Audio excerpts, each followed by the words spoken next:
Hello everyone and welcome to another Hallelujah Caesar review. I am reviewing Wonder Woods. This is a game published by Blue Orange Games, designed by Eli Thomas Wolf, and illustrations by Simon Dauchi. So this is for 2 to 5 players, ages 8 and up.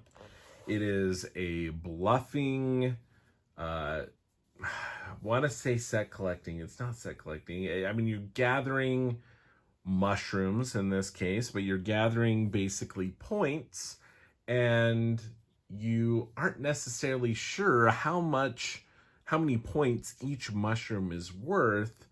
You will get more and more information, likely as the game goes on, of the likelihood of certain mushrooms providing certain points.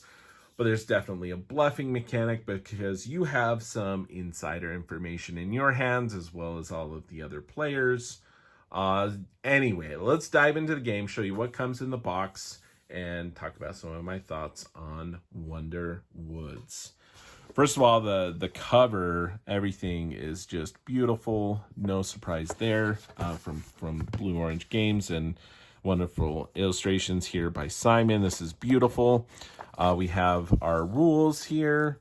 I see this more and more now with a lot of the game publishers going to paper bags instead of plastic bags. So that's something I'm still getting used to, honestly. But it works, right? It holds everything that it needs to hold. Everything looks great. So we'll dump this out here. We have this, all sorts of stuff. I still kept this in here. You tend to throw these away. But we'll go ahead and pull that out now. But look at this mass here of wonderful things. It's pretty easy to kind of pick everything out and organize it. You may want, if you want to separate it into other baggies or whatever, you can do that, of course. But these wonderful wooden components, which are really great. So they have these different mushrooms. They're double-sided. They have a great paint job on them, with each side having kind of these highlighted paint as well. So all of the different mushrooms just look really, really great. I have to admit, I'm not a mushroom connoisseur. I tend to pick out the mushrooms of things when I'm eating. It's a texture thing. It's not a flavor thing for me. You know, mushrooms, snails. I had escargot in French club in junior high at a fancy French restaurant. And yeah, I mean, I have nothing against the flavor of the snails. They drenched it in garlic, right? It tasted like garlic. Mushrooms, I don't really have a problem with the flavor of mushrooms. And I love truffle, like fries and stuff like that. But I'm not a huge fan of mushrooms. It's a texture thing. But I am fascinated by mushrooms still. I think they're really cool. I have a problem in my backyard with mushrooms popping up in the grass. I think they're really intriguing. They're really cool. I love it to take pictures of mushrooms. Well, this is a game about collecting mushrooms. So there are the 4 different types of mushrooms. The other components here, so you have a bunch of these in each of the mushrooms. You're going to play with a certain amount of them depending on the players. Then they have the player tokens, which are these cute little baskets in different colors, also double-sided with the beautiful paint job there. And there is also a first player token, which is great here, just representing like a little forest. Nice little cardboard token also included there. We have a deck of cards, which I'll show you here in a second. And then there are the boards for the different mushrooms. You got 4 of them representing each of the 4 mushrooms. The rules here are great, very well explained, although I did miss one important element. But you'll see it's quickly explained. You have it also in French in this version here. but it has illustrations and tables, examples, which are very helpful. These, for the mushrooms, are a nice cardboard reference tiles, if you will. The cards, great quality cards, normal, blue-orange quality for cards here. It's not the, high linen finish type cards, but good quality. We have that same illustration on the backs of each of those. And we have the cards in each of the different mushrooms. There's a 1, you have 1, 3, 5, and 7 in each of the 4 mushrooms. And the setup of the game, again, the game, it plays fairly quickly. What happens is, for the setup here, you'll see a number of mushrooms of each variety. 2 players can have 8. And then as you go, you add 2 mushrooms for each of the other players that you're adding beyond that. And so there's enough mushrooms, obviously, to do just that. You can basically gather those all up, depending on the number of players, and place them next to the thing here. 2, 4, 6, 8. So there's a limited supply of each of the mushrooms each game. And so you set that up for each of those, and then you move on. Each of the players are going to get a certain number of baskets. They're each going to start with 5 baskets, I believe it is. And then there is going to be 2 other baskets that they will be able to acquire later in the game. After each of the rounds, they can reveal some information to get another basket, and we'll show you why you would want to do that here in just a second.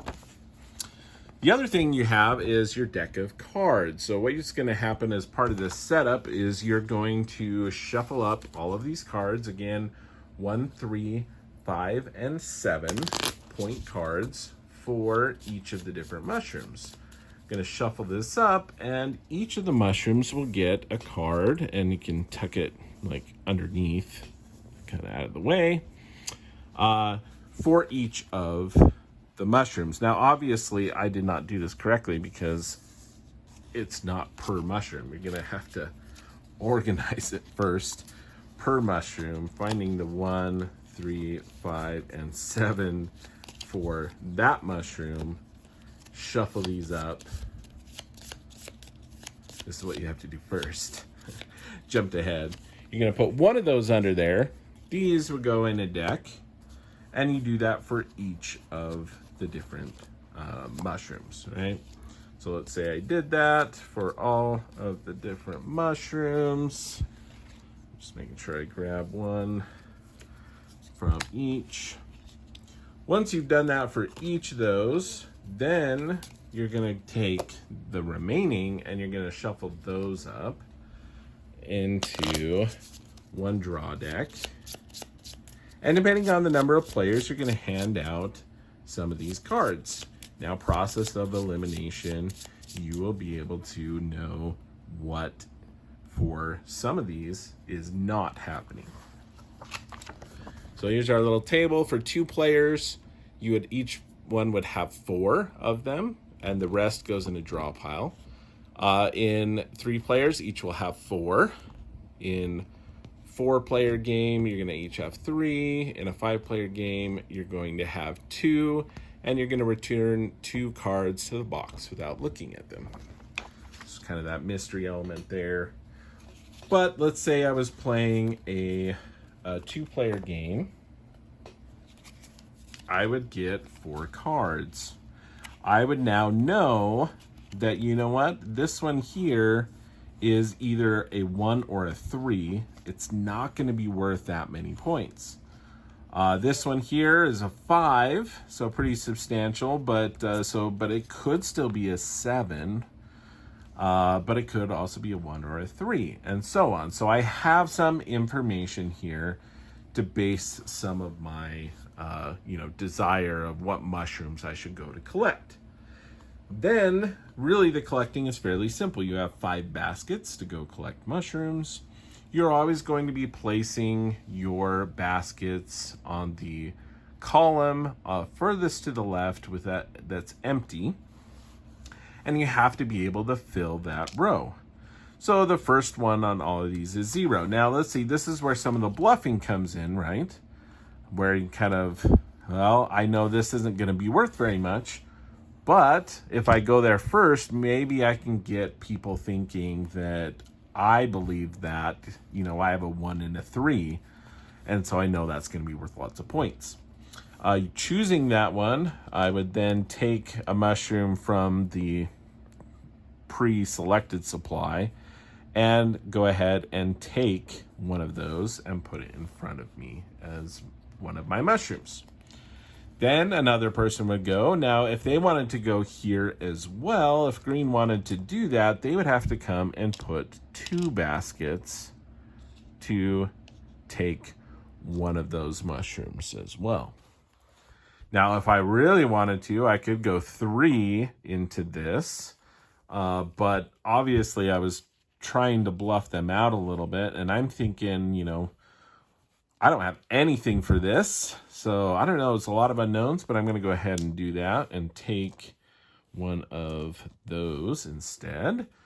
Then it's green turn again. They could follow suit and try to do that one as well, which it's interesting with 2 players only is kind of interesting because it's don't really want to go first in this, and you'll see why as I continue on with this.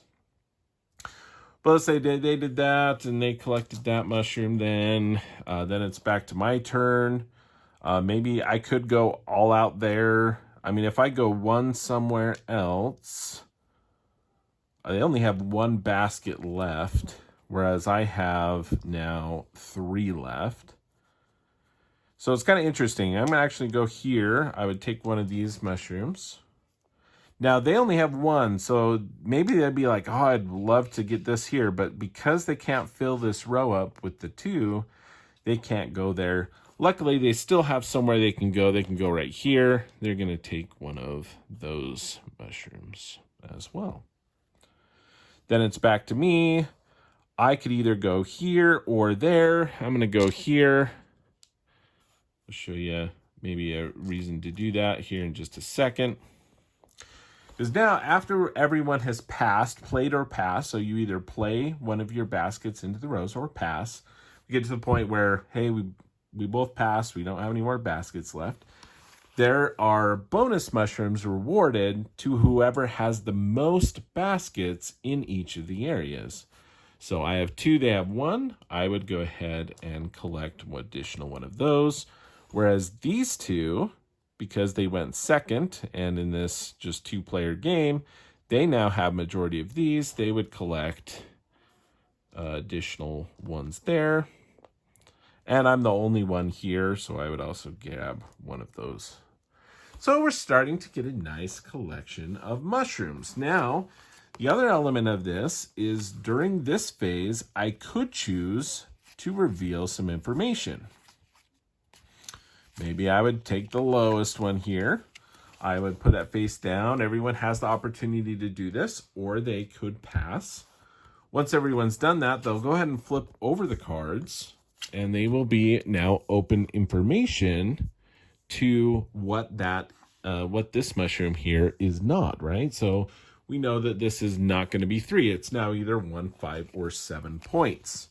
Now my opponent also has 4 cards in their hand, and they may know, oh, well, look at that. I didn't really shuffle those very well. They don't know anything about that, so they may still think, oh, well, we are on the same playing field now. It's a 1, 5, or 7. We don't know. Now, in a 2-player game, you actually flip over this card, one of the cards from the deck. In other games, in the 3, 4-player games, you don't do that. But another added element there.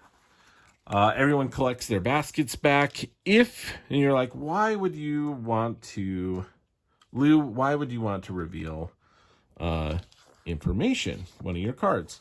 In doing so, you actually get to collect an additional basket into your supply.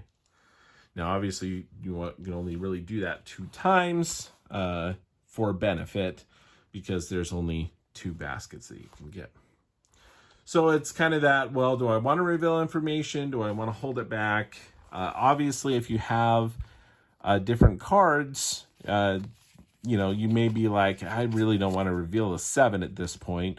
Or if most of the mushrooms have been collected at that point, you can go ahead and reveal and be like, yeah, this is worth 7. There's like none left because I'm just going to claim the last one, whatever. So there's some elements of that. Obviously, you continue to game like that with more players. You would have kind of more, some more challenge, right, for the different mushrooms. These are going to fill up a little bit quicker. You may have a little bit more challenge for area control, if you will, for that bonus at the end to whoever has the most. I would be getting this mushroom as well last, but I would also be claiming another mushroom if there is. So there's another added element of, hey, do I really want to do this? Because if I did this, I would claim the mushroom, yes, but I would not be getting a bonus mushroom because there's none left. So do I really, are these 3 baskets worth it? Or would I be better spent going, 1 here and maybe 2 somewhere else in the future? So there's some really kind of interesting elements, decisions as you go through this game. Then at the end of the game, after 3 rounds, I believe it was, let me just double check here. It wasn't 3 rounds. So it was 2 patches have no more mushrooms. So the game ends after the harvest phase, where you're going to collect the mushrooms.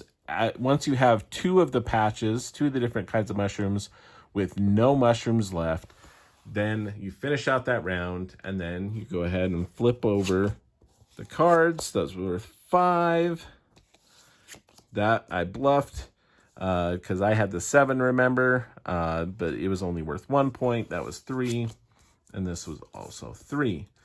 And each of your mushrooms of that type score that many points, and whoever has the most points wins the game. So Wonder Woods, some really interesting things. I wanted to show you one important element. I actually played through with my wife first, and I missed a very important detail on the phase 1. Once you have collected a mushroom, it is the turn of the player to your left. The harvest phase lasts until all the players have skipped their turn. I didn't read that or comprehend it, and I was so confused because we were basically each putting something out, harvesting it, then going to the other phase. We weren't utilizing all our baskets. We were only putting 1 or 2 baskets out if we went. It was like, oh, this is so stupid. And then I went back to the rules and said, oh, I'm so stupid. I was playing this terribly wrong. So yes, that's a very important step. You continue and continue. Again, here's an example here of the different things. And if you ever have a tie, didn't really talk about that, but like in this case, if you ever had a tie, then neither collects that extra mushroom for that. And that's it. That is Wonder Woods. I think it's a very kind of clever, different kind of bluffing game. You're trying to collect these mushrooms or these points with an unknown value. You have some information, so there's kind of that push your luck element and kind of venturing into the unknown. But there's that bluff technique of, hey, I'm really going heavy for this mushroom. Maybe that falls flat and people don't fall for that. They kind of have their own inkling of what things are. And now you just spent some time trying to bluff, but now you're just getting these 1 point mushrooms instead of going for something that would hopefully have been more points. But maybe that, bluff would pay off and they would really think that that's a high number. So there's kind of that bluffing element, which makes it fun. So that is Wonder Woods. Great quality, very interesting game. 2 to 5 players. And hey, if you like mushrooms, again, I think the theme works well with gathering mushrooms. You have these baskets and things like that. Honestly, it could be all different, all sorts of different themes. But it's fun. I like it. And again, love to play a game about mushrooms. Wouldn't love to eat them, but this is a great game. Wonder Woods, published by Blue Orange Games. 2 to 5 players. Hope you enjoyed this review. If you like it, give it a thumbs up. Consider subscribing. Appreciate the support. If there's something you want to see, if you'd like to see like a solo playthrough of this, let me know in the comments below. Consider making a video. And we'll hope to catch you next time.